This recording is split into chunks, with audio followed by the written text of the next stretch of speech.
Hey team, listen up. If you're experiencing any kind of shin, ankle, or foot pain or injury, you need to be doing these exercises in order to make yourself more resilient when running. Every human being was built with the capacity to move fast across the ground, but that ground was not often level, flat, and hard. That ground was often textured and had holes and divots and rivets that your body needed to be capable of navigating through. As such, you were built with a foot and ankle that had a prime pathway of moving known as a motor engram. So the brain firing the nerves all the way down into the toes in order to have a maximal power output, and then have many, many different options so that if you landed on something sharp or something unlevel, you could naturally and reflexively and subconsciously shift your body in the split moment of a second to not fall over, to not injure, to not break down. Our modern culture has hard, flat, level surfaces, and we meet those with soft, cushy shoes, which allows us to stay in one particular path. However, when we start to overuse that particular path, we'll start to get irritation, eventually pain, and eventually injury.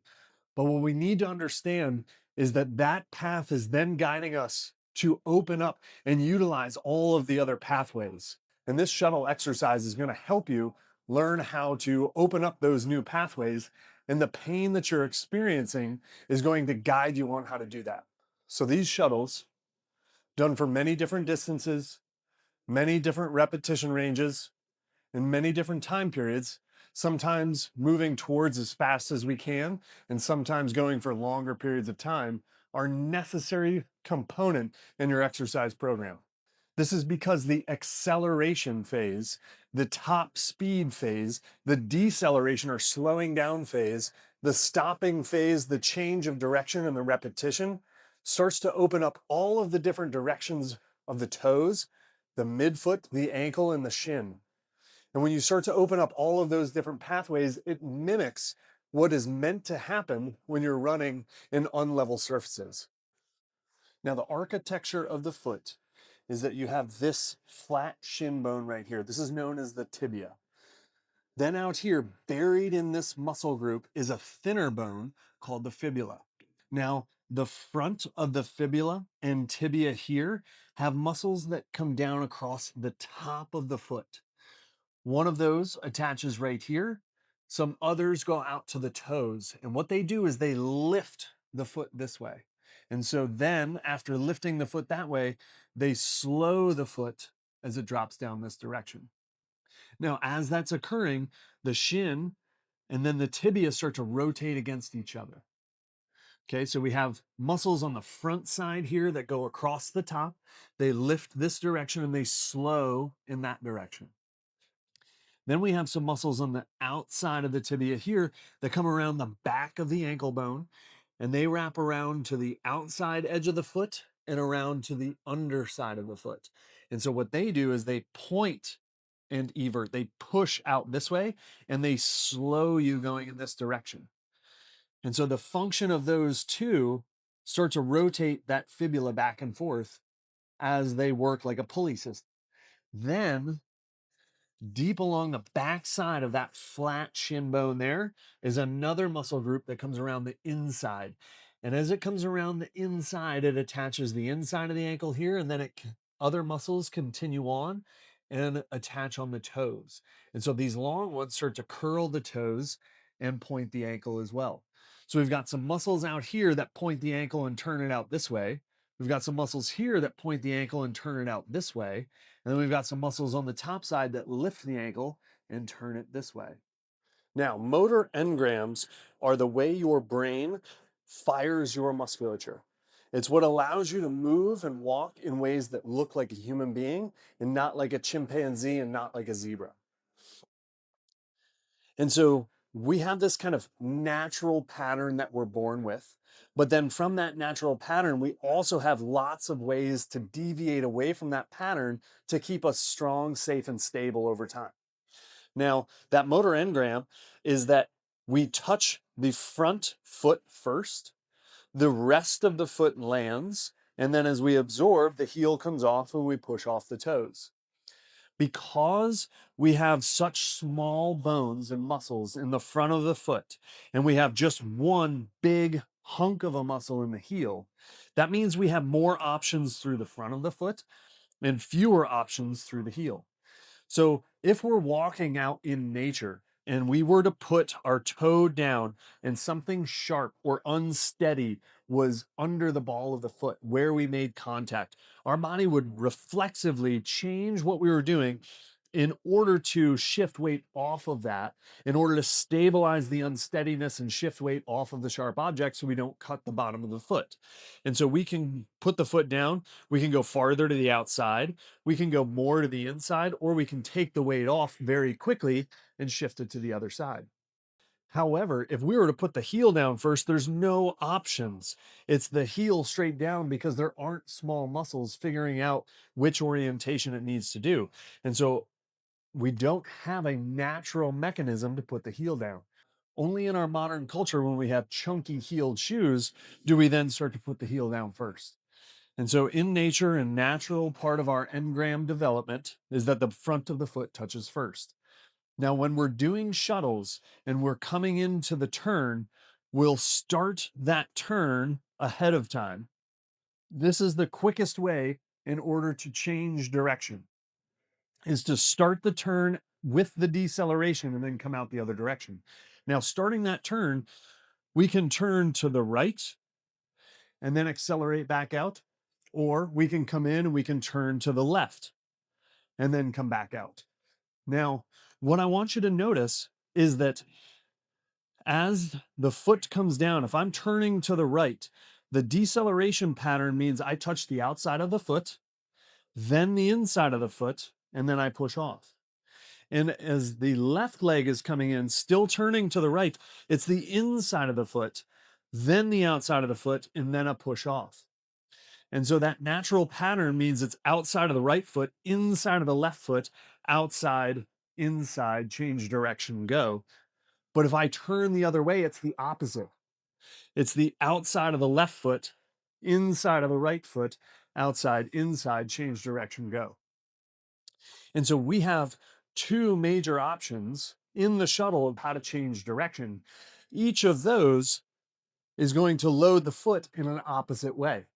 And so what I want you to be aware of is when you have foot pain, perhaps bunion pain, perhaps neuroma pain, perhaps plantar fasciitis pain, perhaps shin splints or chronic ankle sprains, when you're doing your shuttles, and especially when the pain is acute, you'll notice that turning one way feels better, turning the other way feels worse.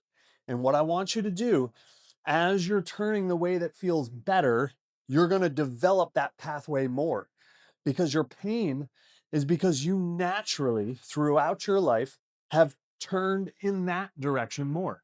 You've overloaded the direction that's painful, and your body is saying, hey, go towards the side that has less pain, go towards the side that is painless. And as you shift towards that painless side, you'll notice that you're going to develop that. You're going to get faster at it. It's going to be easier for you. And over time, you're going to be faster. Then, because you're not irritating that painful side more, it has the energy to heal. And when it has the energy to heal, you'll then find 2 days later, 2 weeks later, 2 months later, that changing both directions feels good as opposed to just changing one direction. And then you'll have the options of going both directions. Now, that's the change in direction pattern. What you'll then notice is that as you're extending along the shuttle, running straight ahead might be painful. But when you then say, okay, if that was painful, but turning on my way in is painless or has less pain, I'm going to try to mimic that across the distance of the shuttle, which means if I'm turning to the right as I go to change direction and that feels better, then what I'm going to do is say, well, as I turn to the right, I'm hitting outside of the right foot, inside of the left foot. And so I'm going to do that same thing along the shuttle. And so the first phase of that is a side shuffle. It's the toe touches here and then the outside here. And so a side shuffle like so. So I'm coming into the turn, turning this way. Then I come out and I'm going that same orientation in a side shuffle. And as I get to the turn, change direction, now I'm side shuffling. And what that does is that says, hey, this direction was painful. I want to do less of it. This direction feels better. I want to do more of it.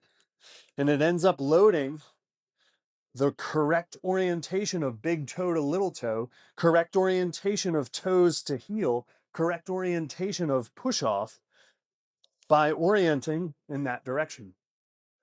So when it feels better turning in one direction, when it feels worse running straight ahead, and change to a side shuffle in the direction that feels better. When the side shuffle feels better and you want to go faster, you can change that side shuffle to a grapevine. The orientation of the foot, outside to inside, inside to outside, is still kept in place, is still utilized, except it's more advanced because now we're actually crossing and we're crossing and we're crossing. And that crossing pattern amplifies what's happening at the knee and the hip. So instead of just straight orientation of the knees and hips with that foot ankle pattern, we're now getting cross body stimulation of that musculature, opening up the knee and hip for a greater capacity still. Cross body, opening up the knee and hip even more. Now, what you'll see is very subtly when somebody has some sort of foot pain, ankle pain, toe pain while they're running, if you paid really close attention, you would see that they were shifted a little bit, even though it looks like they're running straight ahead. But as they orient to that better, pain-free, less pain orientation, is that their body naturally starts to shift into a greater alignment. And it's because they listened to and developed both the strength and the steadiness and the adaptability to move in a slightly different pattern, but it was exaggerated through side shuffles and grapevines. And so by exaggerating side shuffles and grapevines, by exaggerating the direction that you turn into these shuttles, we will naturally start to create balance between the left and the right. We'll naturally create balance between the outside of the toe, the inside of the toe, the front of the foot, and the back of the foot.